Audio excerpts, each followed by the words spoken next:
بسم الله الرحمن الرحيم إن الحمد لله نحمده ونستعينه ونستغفره ونعوذ بالله من شرور أنفسنا ومن سيئات أعمالنا من يهده الله فلا مضل له ومن يضلل فلا هادي له وأشهد أن لا إله إلا الله وحده لا شريك له وأشهد أن محمدا عبده ورسوله صلى الله وسلم وبارك عليه وعلى آله وأصحابه أجمعين. أما بعد، من يعرف لنا التوحيد؟ أقول الأخ عادل، ما معنى التوحيد؟ Que signifie l'unicité d'Allah tabaraka wa ta'ala? Maintenant, je ne demande pas qui veut répondre, je désigne. Et celui qui ne répond pas, il risque à ce que je lui fasse comme Cheikh Al-Uthaymin il faisait à ses élèves. Celui qui ne savait pas répondre, il lui disait: mets-toi debout, tu restes debout jusqu'à la fin du cours. Comme ça, peut-être, Inch'Allah, que j'aurai plus de volontaires. Adil, c'est quoi l'unicité d'Allah tabaraka wa ta'ala? La vraie définition, la plus précise. Je dois mettre un sablier aussi.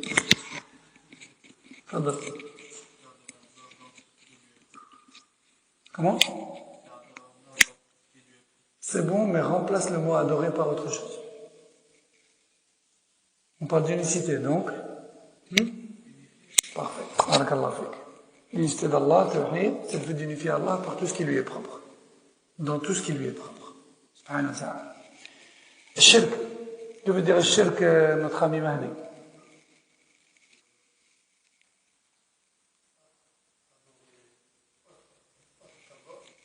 C'est incomplet.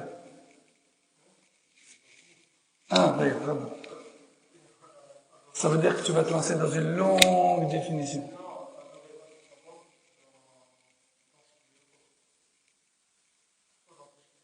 Donc ça veut dire qu'on peut adorer autre qu'Allah dans ce qui ne lui est pas propre. Je vais te donner un indice.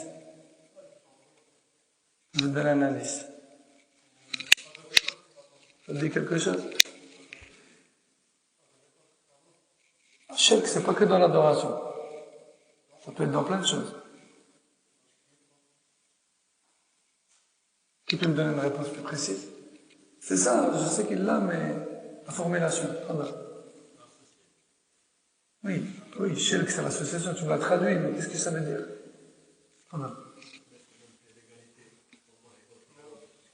Barakallahu fik, parfait.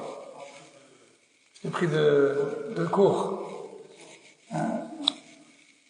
Donc, shirk, c'est le fait de mettre en même pied d'égalité Allah et autre qu'Allah dans ce qui lui est propre. Le tawhid, c'est le fait d'unifier Allah dans tout ce qui lui est propre. Et shirk, c'est son contraire. C'est le fait d'associer à Allah ou de placer un même pied d'égalité avec Allah, autre que lui, dans ce qui lui est propre. Subhanahu wa ta'ala.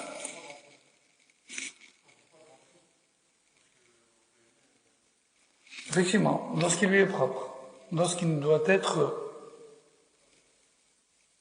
cru, prononcé ou pratiqué que pour lui. Subhanahu wa ta'ala. Très bien. Donc, هذا هو التوحيد وهذا هو الشرك. Donc, c'est soit la définition de tawhid, la définition de shirk. الباب 32 قال المؤلف رحمه الله تعالى: باب قول الله تعالى: وعلى الله فتوكلوا إن كنتم مؤمنين. باب قول الله تعالى: وعلى الله فتوكلوا إن كنتم مؤمنين. مقصود هذه الترجمة بيان أن التوكل على الله عز وجل عبادة، فإذا جعلت لغيره وقع العبد في الشرك. ومقصود المؤلف التنبيه إلى الركن الثالث للعبادة وهو الرجاء، لأن التوكل يشتمل على رجاء. التوكل يشتمل على رجاء حصول المراد من الله بعد تفويض الأمر إليه. والعبادة أركانها 3: المحبة والخوف والرجاء. ولذلك جاء المؤلف رحمه الله بباب المحبة وباب الخوف قبل ذلك. ثم أتى بباب التوكل ولم يشر إلى الرجاء، وإن كان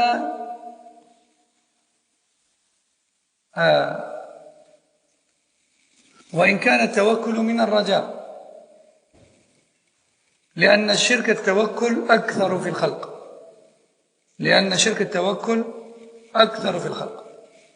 Donc ce 32e chapitre,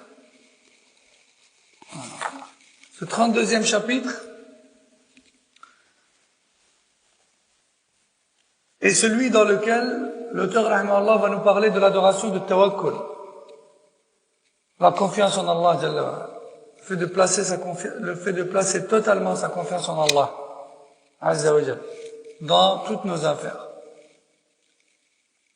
Il a dit rahimahullah, chapitre lié à la parole d'Allah tabaraka wa ta'ala, verset 23 de sourate la table servie, qui a pour sens: placez donc toute votre confiance en Allah si vous êtes véritablement croyant. Si vous avez vraiment la foi, alors placez totalement votre confiance en Allah Azza wa Jalla. Donc le but de ce chapitre, c'est de prouver que la confiance placée en Allah est une adoration. Une adoration de la langue, du cœur ou des membres? La confiance du cœur. Une adoration du cœur. Et donc ce chapitre a pour but de nous apprendre que tawakkul, la confiance en Allah Azza wa Jalla, fait partie de l'ibada, de l'adoration. Et de ce fait, si cette adoration est éprouvée envers autre qu'Allah tabaraka wa ta'ala, eh bien, elle est une forme de polythéisme, du shirk, d'association à Allah tabaraka wa ta'ala. L'adoration d'Allah Jalla wa Ala repose sur 3 piliers. Soyez attentifs à ça. L'adoration d'Allah Azza wa Jalla, elle repose sur 3 piliers. L'amour, la peur et l'espoir. L'amour, la peur et l'espoir. L'adoration d'Allah Azza wa Jalla, elle est accompagnée de ces 3 choses-là, toujours. D'amour vis-à-vis d'Allah, de peur de lui et d'espoir en lui. La peur de son châtiment et l'espoir en sa récompense. L'espoir en sa rétribution, tabaraka wa ta'ala. Et juste avant ce chapitre, on a vu le chapitre de l'amour et on a vu le chapitre de la peur. Et là, l'auteur, rahimahullah ta'ala, nous parle, ou plutôt il écrit un chapitre sur la confiance en Allah. Et il ne parle pas de l'espoir en Allah. Pourquoi? Bien que ça en fasse partie. Parce qu'en fait, le tawakkul, c'est quoi? Le tawakkul, c'est le fait de placer totalement sa confiance en Allah dans une chose, dans l'espoir de se la voir octroyée de sa part. Jalla wa Ala. C'est ça le tawakkul. Ta confiance en Allah dans tes affaires, dans l'espoir qui te les concrétise dans le bon sens. Donc l'espoir fait partie de tawakkul. Et l'auteur, rahimahullah, ici, nous parle proprement dit de tawakkul parce que les gens, en général, ils n'ont pas de mal à avoir espoir en Allah. Par contre, ce dans quoi il y a beaucoup de shirk chez les gens, c'est tawakkul. Les gens tombent très souvent dans l'association à Allah au niveau de la confiance, au niveau de tawakkul. C'est pour ça que l'auteur, rahmallahu ta'ala, c'est plus axé sur le tawakkul, en fait, de façon générale.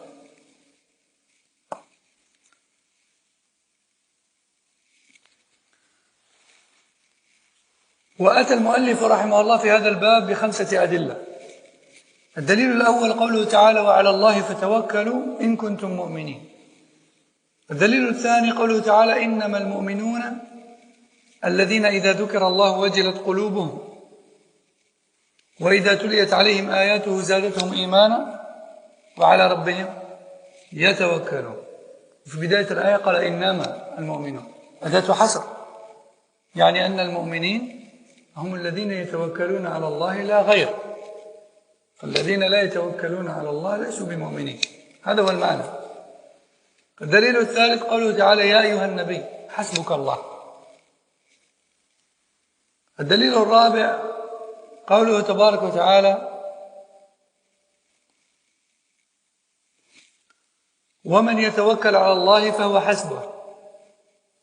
الدليل الخامس حديث ابن عباس رضي الله عنه قال في قوله تعالى حسبنا الله ونعم الوكيل، قالها إبراهيم عليه السلام حين ألقي في النار، وقالها محمد صلى الله عليه وسلم حين يوم أحد حين قالوا له إن الناس قد جمعوا لكم فاخشوهم فزادهم إيمانا وقالوا حسبنا الله ونعم الوكيل.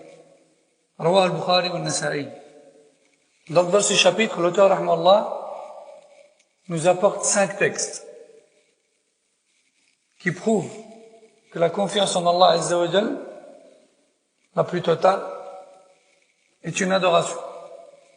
Tout d'abord, le verset 23 de Sourate la table servie qu'on a vu tout à l'heure, qui a pour sens placez donc toute votre confiance en Allah si vous avez vraiment la foi. Preuve numéro 2, les croyants ne sont que ceux dont les cœurs frémissent lorsqu'Allah est cité, lorsqu'Allah est évoqué, et dont la foi augmente les versets d'Allah leur sont récités, et qui placent totalement leur confiance en Allah. Et c'est ça qui nous intéresse le plus ici dans ce chapitre. Et qui placent leur confiance totalement en Allah. Et au début du verset, il dit quoi? Les croyants ne sont que ceux. Puis il cite certaines caractéristiques parmi lesquelles ils placent leur confiance en Allah. Ça veut dire que les croyants ne sont que ceux qui placent leur confiance en Allah. Ceux qui n'ont pas confiance en Allah ne sont pas croyants. C'est ça que ça veut dire. Troisième preuve, ô toi le prophète, Allah te suffit. Aie confiance en lui, il te suffit. Preuve numéro 4, donc le verset juste avant, Afwan, donc je reviens, le deuxième verset c'était le butin, verset numéro 2, et ensuite, ô toi le prophète, Allah te suffit, c'est toujours le butin, verset 64. Ensuite, sourate le divorce, verset 3, qui a pour sens, quiconque place sa confiance en Allah, alors Allah lui suffit. Quasiment le même sens, c'est le même sens. Preuve numéro 5, hadith d'Ibn Abbas, qu'Allah l'agrée, il dit, radallahu anhu, donc Ibn Abbas dit, concernant la parole d'Allah Azza wa Jal, hasbunallah wa ni'mal wakil. Donc le verset qui dit, donc le verset numéro 173 dans sourate la famille de Imran, qui a pour sens, lorsqu'il leur fut dit, craignez donc les gens, car ils se préparent à vous attaquer, c'est-à-dire le jour de Uhud, le jour de la bataille de Uhud. Il y a des gens qui sont venus voir les musulmans, c'est-à-dire le prophète sallallahu et les compagnons. Ils leur ont dit, sachez que les gens se préparent à vous attaquer avec beaucoup d'armement et beaucoup d'hommes. Craignez-les donc, et sauvez-vous. Leur armée, elle est monstrueuse, elle est effrayante. فَزَادَهُمْ إِيمَانًا. Cela n'a fait qu'augmenter leur foi. Et ils ont dit, وَقَالُوا حَسْبُنَا اللَّهُ وَنِعْمَ الْوَكِيلُ. Allah nous suffit. Et on ne peut placer sa confiance en mieux que lui. Tabarak wa ta'ala.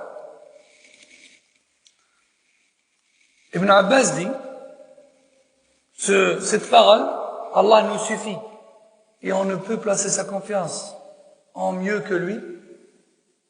Cette parole-là, Hasbunallah wa ni'mal wakil, elle a été prononcée à l'époque par Ibrahim alayhi salam, lorsqu'il a été jeté par son peuple à l'aide de la catapulte dans le feu. Il a prononcé cette parole-là, en fait. Hasbunallah wa ni'mal wakil. Et elle a également été prononcée par Muhammad sallallahu alayhi wa sallam le jour de Uhud. Rapporté par le Bukhari ainsi que le Nasa'i. Donc cette parole-là, c'est aussi une parole de confiance en Allah. Jalla wa ala. Tawakkul. قال الشيخ النجمي رحمه الله: التوكل على الله هو تفويض الأمور إلى الله سبحانه وتعالى والوثوق بكفايته والاعتماد عليه في تيسير كل مهم من أمور الحياة. وليس معنى ذلك أن يترك العبد الأسباب المادية التي تؤدي إلى إنجاح طلبه من جلب كل مرغوب أو دفع كل مرهوب، بل عليه أن يباشرها معتقدا في تلك الأسباب بأنها من قدر الله، والله سبحانه وتعالى يقدر أن يرتب عليها ما يطلب منها ويقدر أن يسلبها ذلك. وعلى العبد أن يؤمن أن الله لا يتصرف بحسب رغبات عباده، ولكنه يتصرف بحسب ما قد قدره وكتبه في اللوح المحفوظ، وهو أعلم بعباده وهو أعلم بمصالحهم. ومن جهة أخرى فإنه ينبغي للعبد أيضا أن يدعو الله سبحانه وتعالى راغبا إليه ومعتمدا عليه في حصول ما قصد ودفع ما حذر، وهذا هو سبب آخر. يعني السبب الأول في حصول ما تريده التوكل على الله، والسبب الثاني الدعاء. وكذلك من الأسباب أن تأتي بالأسباب، أي أن الدعاء سبب مستقل، بل هو من أنجح الأسباب. Donc Cheikh Najmi rahimahullah nous dit, طبعا وتعلمون أن التوكل هو الاعتماد على الله مع بذل الأسباب. التوكل عند أهل السنة والجماعة هو الاعتماد على الله مع بذل الأسباب.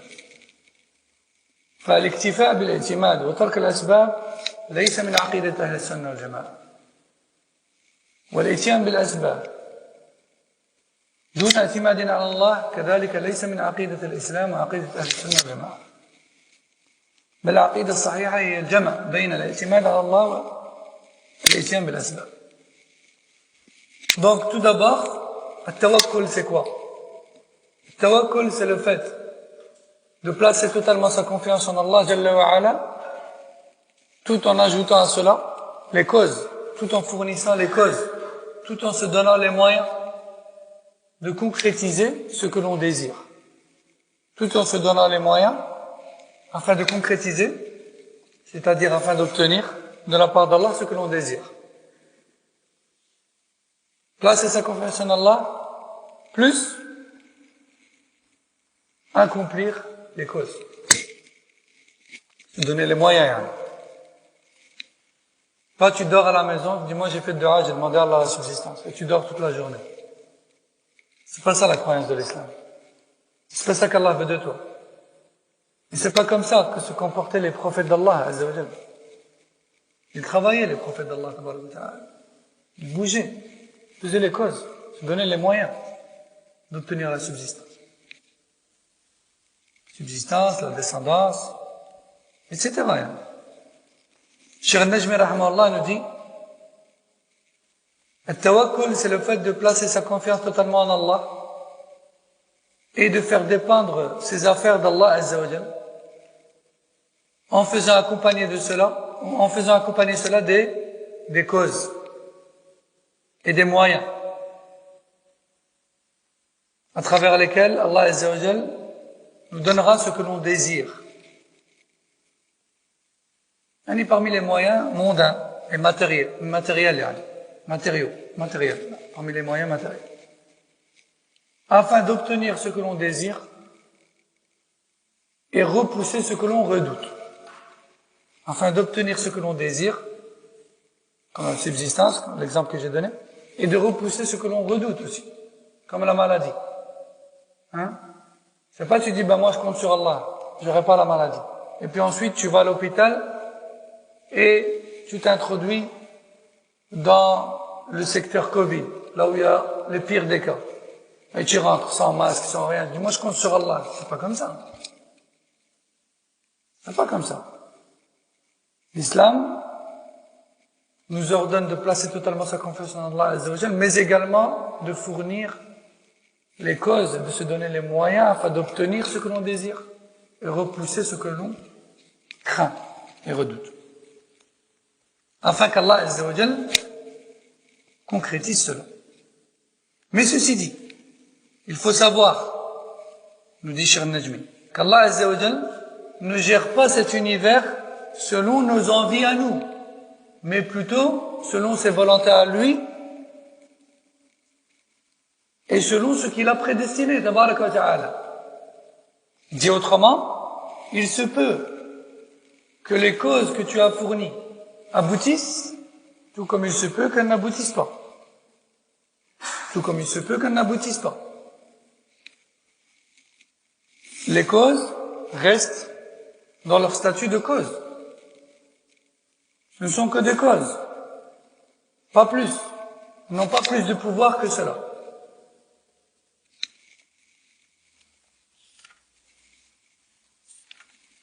Et en plus des causes, en plus des moyens que l'on, plutôt parmi les causes, ou parmi les moyens que l'on se donne, il y a le fait de faire dua, d'invoquer Allah Azza wa Jal. D'invoquer Allah Azza wa Jal. Et Cheikh Najmi nous dit, l'invocation fait même partie des meilleures des causes. Donc tu fais de dua, la subsistance par exemple. Tu fais de dua, tu demandes à Allah la subsistance licite, puis ensuite, tu places totalement ta confiance en lui, et tu as la certitude qu'il va te répondre, et puis tu bouges. Tu sors de chez toi et tu vas fournir les causes pour obtenir cette subsistance.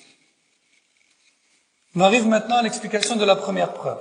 قال رحمه الله ولقد أمر الله سبحانه عباده بالتوكل عليه في قوله وعلى الله فتوكلوا إن كنتم مؤمنين فهذا أمر من الله لعباده أن يتوكلوا عليه وأن يفوضوا أمورهم إليه مع مباشرة الأسباب المادية والاعتماد على مسببها. قال الشيخ العثيمين حفظه الله هذه الآية فيها تعليق الإيمان على التوكل فلا يتحقق حصول الإيمان إلا بوجود التوكل على الله وما علق عليه الإيمان فهو عبادة فالتوكل عبادة لله وإذا جعلت لغيره كانت شركا أكبر. إذن في هذه الآية علق الله سبحانه وتعالى الإيمان بالتوكل. إذا وجد التوكل وجد الإيمان وإذا عدم التوكل عدم الإيمان. إذن بما أن الله علق الإيمان بالتوكل فالتوكل عبادة إن الله لا يعلق الإيمان إلا بما هو عبادة. وبما أن التوكل عبادة فصرفه لغير الله شرك. وقال الشيخ الفوزان حفظه الله التوكل قد يكون شركا أكبر وقد يكون شركا أصغر. التوكل قد يحصل شركا أكبر إذا كان لغير الله يعني وقد يحصل شركا أصغر. متى يكون شركا أكبر؟ يكون شركا أكبر إذا اعتمد الإنسان على غير الله، اعتمد عليه معتقدا أن هذا الغير يكفي، معتمدا على غير الله من الأسباب، معتقدا أن هذا السبب يكفي، فهذا وقع في الشرك الأكبر. وأما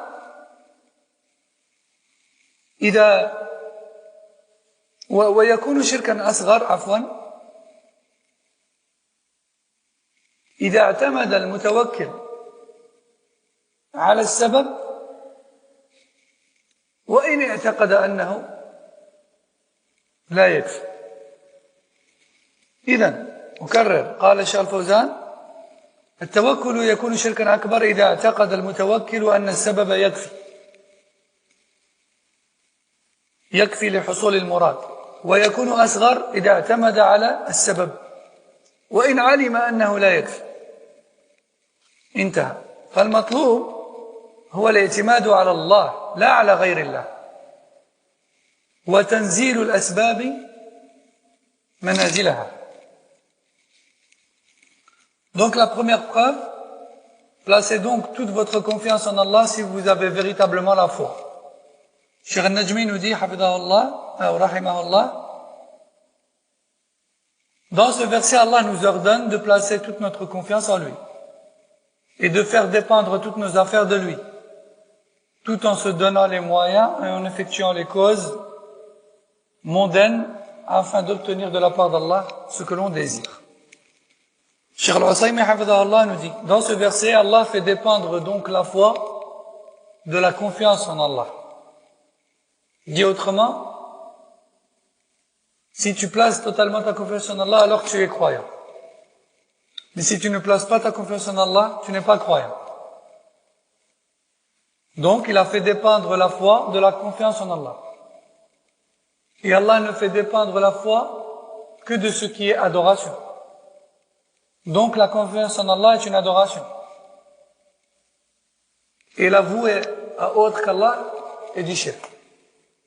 Vous avez compris le raisonnement? Pourquoi il parle de tawakkul dans le livre de l'unicité? Parce qu'Allah a fait dépendre la foi de la confiance en Allah. Les véritables croyants placent toute leur confiance en Allah. Si tu as vraiment la foi, tu places toute ta confiance en Allah. Si tu places pas toute ta confiance en Allah, tu n'as pas la foi. Dans ce verset, Allah a fait dépendre la foi de la confiance en Allah. Placez toute votre confiance en Allah, si vous êtes véritablement croyant, si vous avez vraiment la foi.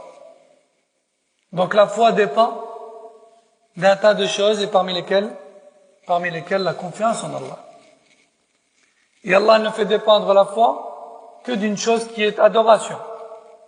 Donc la confiance en Allah est une adoration. Donc, placer sa confiance en autre qu'Allah, comme on placerait notre confiance en Allah, c'est-à-dire totalement,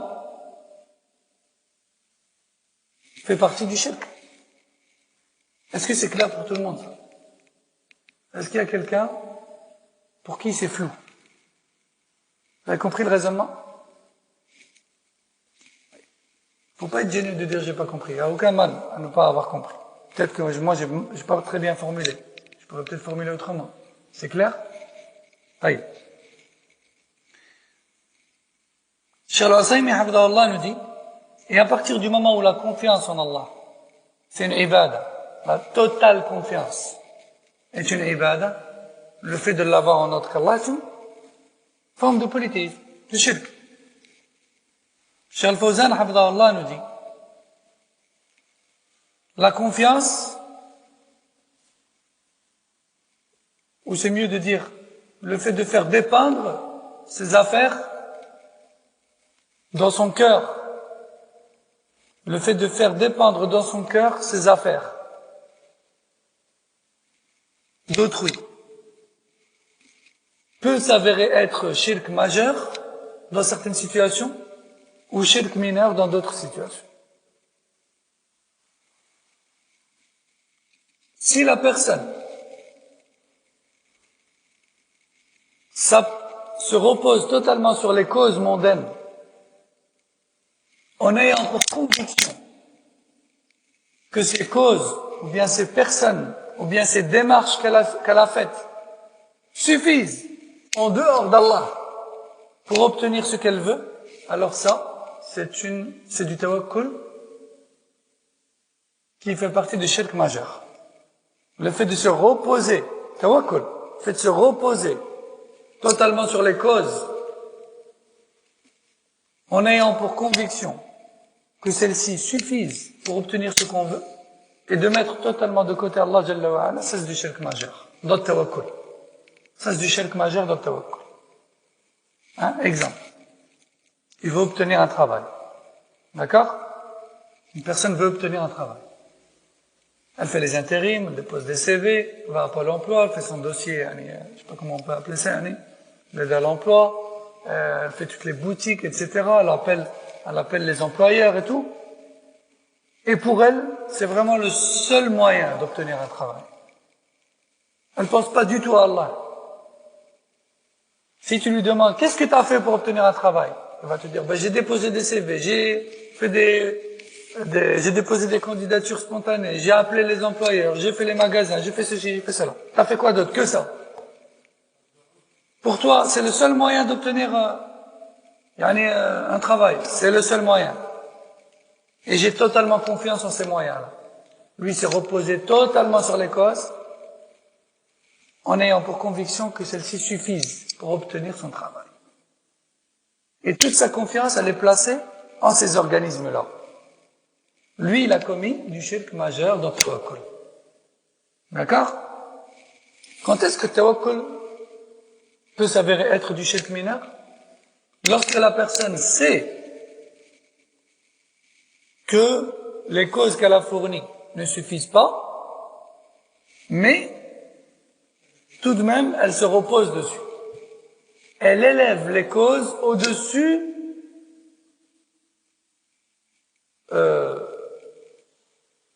elle leur donne plus que la considération qu'elle mérite. Il sait que c'est d'Allah que viennent les choses, il a confiance en Allah Azza wa Jal, mais il s'appuie sur les causes plus qu'il ne le faut. Il s'appuie sur les causes plus qu'il ne le faut. Ça, c'est du shirk mineur. On l'a déjà vu dans un cours précédent. En fait, ce qui nous est demandé en islam, c'est de placer toute sa confiance en Allah et d'effectuer les causes en ne les considérant comme étant des causes, pas plus. L'exemple de celui qui cherche du travail, par exemple, qui cherche la subsistance, il place toute sa confiance en Allah. Il n'attend que de la part d'Allah. Et il effectue les causes,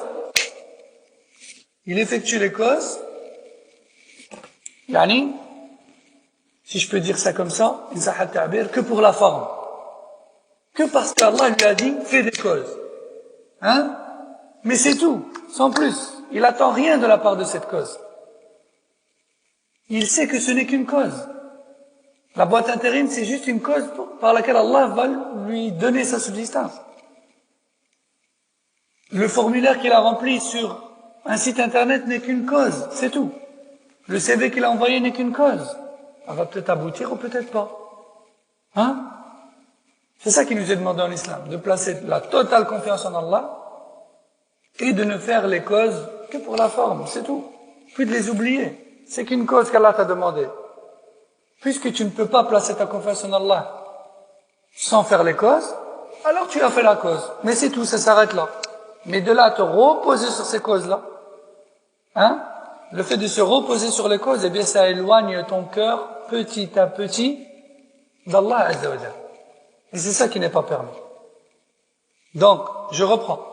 C'est du shirk majeur lorsque tu te reposes totalement sur les causes, en délaissant Allah Azza wa Jalla.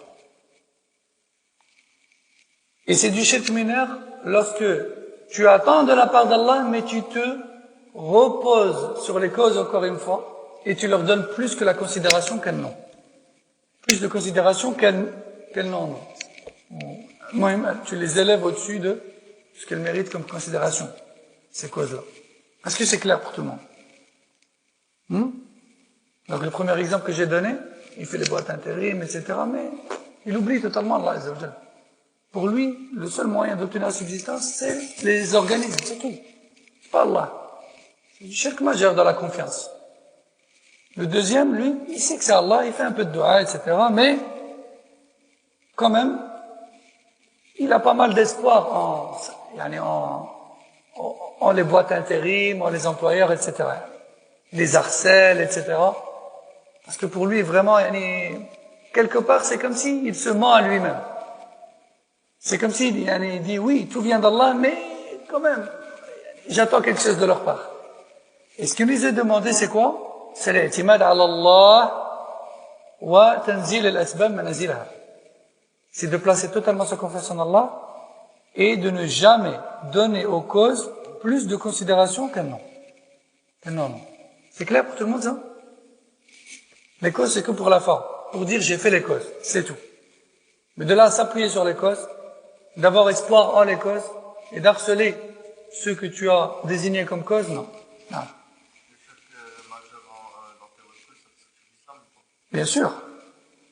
Shirk majeur, mécréance majeure, hypocrisie majeure, perversité majeure, tout ça, ça fait sortir de l'islam. Tout ce qui est majeur. Bien sûr. Non.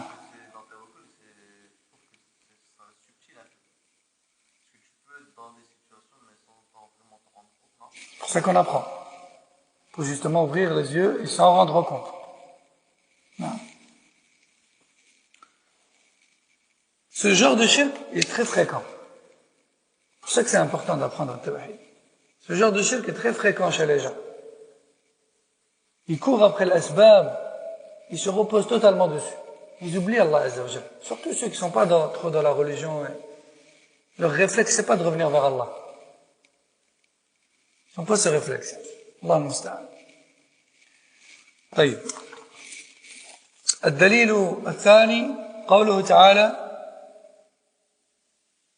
إنما المؤمنون الذين إذا ذكر الله وجلت قلوبهم وإذا تليت عليهم آياته زادتهم إيمانا وعلى ربهم يتوكلون. قال الشيخ حصر هذه الآية فيها أداة حصر للإيمان الكامل في هذه الصفات الثلاث. أولها أنهم إذا سمعوا آيات الله وجلت قلوبهم وخافت من لقائه وفرحت بما كانت قد أحسنت فيه، لقوله تعالى قل بفضل الله وبرحمته فبذلك فليفرحوا هو خير مما يجمعون. ثانيها وإذا تليت عليهم آياته زادتهم إيمانا. يؤخذ من هذه الجملة من الآية أن الإيمان يزيد بسماع كلام الله، أي يزيد مقداره في قلب العبد، وهذا مذهب أهل السنة والجماعة أن الإيمان يزيد وينقص، يزيد بالطاعات وينقص بالمعاصي، خلافا للمرجئة والجهمية الذين يقولون أن الإيمان هو التصديق، والتصديق يعني التصديق هو تعريف الإيمان اللغوي. الإيمان لغة هو التصديق، لكن شرعا هو العمل بأوامر الله وترك نواهي الله بالقلب واللسان والجوارح امتثالا رجاء ثوابه وخوفا من عقابه. فالإيمان قول وعمل واعتقاد عند أهل السنة والجماعة. قال والتصديق لا يزيد. نعم، قالوا إن الإيمان هو التصديق والتصديق لا يزيد ولا ينقص.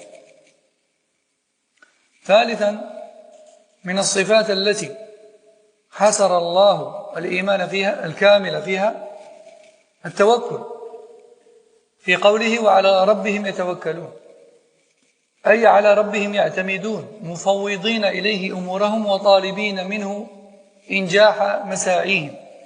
فهذه الثلاث الخصال من جمعها فقد بلغ كمال الإيمان. فهذه الآية فيها مدح للمؤمنين بتوكلهم على ربهم، وجعل الله عز وجل في هذه الآية توكل المؤمنين علامة لإيمانهم، وما كان من قرب المؤمنين فهو عبادة وجعله لغير الله شرك. Deuxième preuve, la parole d'Allah Azza wa Jalla qui a pour sens, les croyants ne sont que ceux dont les cœurs frémissent lorsqu'Allah est évoqué et dont la foi augmente lorsque ces versets leur sont récités et qui placent totalement leur confiance en Allah. Donc, dans ce verset, Allah Jalla wa Ala a cité, ou a dit, ou nous informe, Allah Jalla wa Ala nous informe que parmi les caractéristiques qui permettent aux croyants d'accéder au summum de la foi, parmi les caractéristiques qui permettent aux croyants d'accéder au summum de la foi, c'est de placer totalement sa confiance en Allah Azza wa Jalla. Tu places pas totalement ta confiance en Allah, tu pourras jamais atteindre le summum de la foi. Jamais. Non. Ça l'accompagne. Non. Effectivement. Ça en fait partie. Ça en fait partie. Il y a un lien très étroit entre les deux. Non. Parce que celui qui a totalement confiance en Allah, c'est celui qui a la certitude en Allah, en son existence, en son observation. Et l'excellence, c'est quoi? C'est d'adorer Allah, d'adorer parfaitement Allah, comme si tu l'imaginais te regarder. Et bien que tu ne puisses pas le voir, lui, il te voit à ce moment-là. Donc il y a un lien étroit, bien sûr, entre l'excellence, qui est le plus haut niveau de la pratique religieuse, et la confiance en Allah, tawakkul. Et donc Allah Azza wa Jalla dans ce verset, il dit wa ala rabbihim yatawakkalun. Les croyants ne sont que ceux, et à la fin du verset il dit, et qui placent totalement leur confiance en Allah. Azza wa Jalla. Cheikh Al-Usaymi hafidahullah nous dit ici, dans ce verset Allah vante les croyants pour leur confiance totalement placée en Allah Azza wa Jalla. Et ce pourquoi Allah vante les croyants ne peut être qu'adoration. Ce pourquoi Allah vante les croyants ne peut être qu'adoration. Donc lorsqu'Allah vante les croyants pour leur confiance en lui, cela prouve que la confiance en lui est une adoration, qui ne peut être vouée pour autre que lui. Vous avez compris le raisonnement? Allah vante les croyants pour leur tawakkul. Donc on sait que tawakkul c'est une ibada, c'est une adoration. Puisqu'Allah la vante, donc Allah il l'aime. Donc puisque tawakkul c'est une adoration, alors on ne peut pas le vouer à autre qu'Allah. On ne peut pas avoir totale confiance au autre qu'Allah Azza wa Jalla. Et ça c'est une expression qu'on entend souvent, ça. Moi j'ai totale confiance en lui. Hein. Lui c'est un gars réglo. J'ai totale confiance en lui. On l'entend ou pas? On l'entend souvent. Est-ce que c'est une expression clean, ça? Il y a une ambiguïté quand même dedans, ça, cette expression-là. Faut pas dire ça. Dire, moi j'ai totale confiance en Allah Azza wa Jalla, et je sais que lui c'est une personne honnête. C'est une bonne cause que j'ai effectuée en sollicitant. Plutôt ça qu'il faut dire. C'est mieux. Mais de dire, comme ça, de façon vague, j'ai totale confiance en telle personne, pas très clean. Hein. Quatrième dalil, quatrième dalil, l'avant-dernier, Ya ayyuhan nabi, hasbuka Allah, ay kafik, qawluhu wa man ittaba'aka min al-mu'minin, ay wa kafi man ittaba'aka min al-mu'minin, bi'i'ta'ikum an-nasra ala a'da'ikum in ata'tumuhu, واتبعتم أمره واجتنبتم نهيه وحذرتم الوقوع في محارمه. قال الشيخ العثيمين فالكفاية في هذه الآية مناطة بحصول التوكل على الله فمن توكل على الله كفاه فهي ترغيب بلزوم التوكل وهذا دليل كونه عبادة لله. Donc avant-dernier dalil, la parole d'Allah Azza wa Jalla qui a pour sens, ô toi le prophète, sache qu'Allah te suffit. Donc c'est une invitation quelque part à placer totale confiance en Allah. Lorsque Allah dit à son prophète, Allah te suffit, ça veut dire place totale confiance en lui, place toute ta confiance en lui. Il te suffit. Taïeb?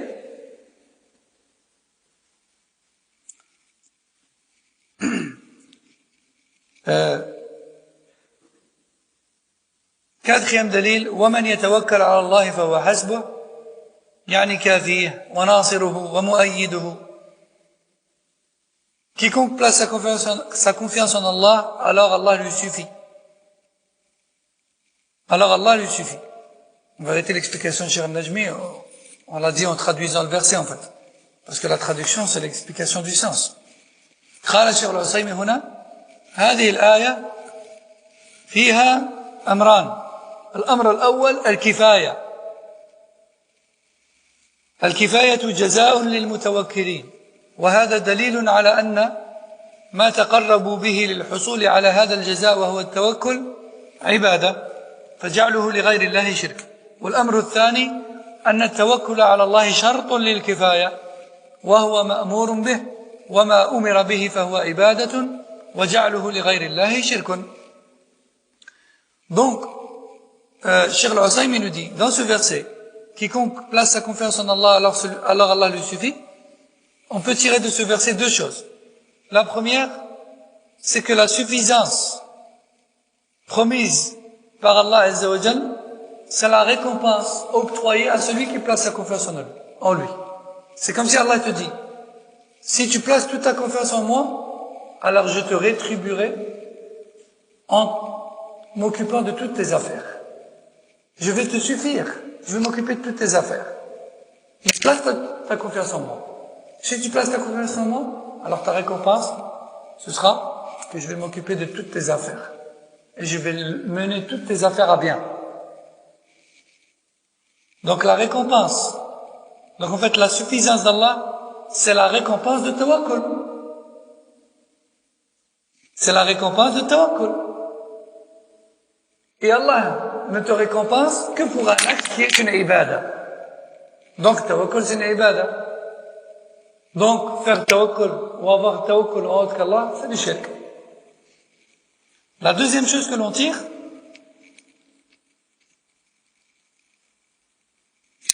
en fait j'ai mis deux en un. Allez, on a compris le sens voulu. Dernier dalil, hadith ibn Abbas, hasbunallah wa ni'mal wakil. هذه ذكرناها حين ترجمة الدليل ويكفي هذا إن شاء الله. Donc le dernier dalil c'est par rapport à hasbunallah wa ni'mal wakil. Allah nous suffit et on ne peut placer sa confiance en mieux que lui. Ça on l'a déjà traduit tout à l'heure. قال الشيخ النجمي ويؤخذ من هذه الآيات أن التوكل على الله فرض من فرائض الإيمان وأنه سبب في كماله وأن من توكل على الله كفاه ما همه وأن حسبنا الله ونعم الوكيل كلمتان عظيمتان في التوكل على الله والاعتماد عليه وفي صرف ما يؤذي وجلب ما ينفع. ويؤخذ منه أن التوكل من أعمال القلوب واللسان يصدقها. نسأل الله أن يجعلنا ممن يتأسون بالنبيين الكريمين وهما إبراهيم ومحمد صلى الله عليه وسلم وبالله التوفيق. Donc de tous ces versets on tire que le tawakkul c'est une adoration obligatoire. Placer sa confiance en Allah c'est une adoration obligatoire que beaucoup de gens négligent par ignorance ou par insouciance ou par manque d'inattention. Et dans le tawakkul on peut atteindre plusieurs niveaux dans la foi. Et le plus haut niveau de la foi, c'est de quoi? C'est de placer toute sa confiance en Allah et de ne considérer les causes que comme causes, ni plus ni moins. Et de ne pas s'appuyer sur les causes, pas même un peu. Pas même un peu. Et que tawakkul se fait dans le but d'obtenir ce que l'on désire ou de repousser également ce que l'on redoute. On tire aussi que tawakkul fait partie des actes du cœur qui sont confirmés par la parole. Comme le fait de dire hasbunallah wa ni'mal wakil, qu'Allah Azza wa Jalla nous mette parmi ceux qui prennent pour exemple les pieux, avec à leur tête les prophètes, comme Ibrahim alayhi salam et Muhammad sallallahu alayhi wa sallam, qui ont dit dans les situations les plus difficiles, hasbunallah wa ni'mal wakil, wallahu a'lam, subhanakallahumma wa bihamdik, ashhadu an la ilaha illa anta astaghfiruka wa atubu ilayk, wa sallallahu sallam ala nabiyyina Muhammad wa ala alihi wa sahbihi. Ne traînez pas, rentrez directement chez vous, parce qu'il est -7. Assalamu alaikum wa rahmatullahi wa barakatuh.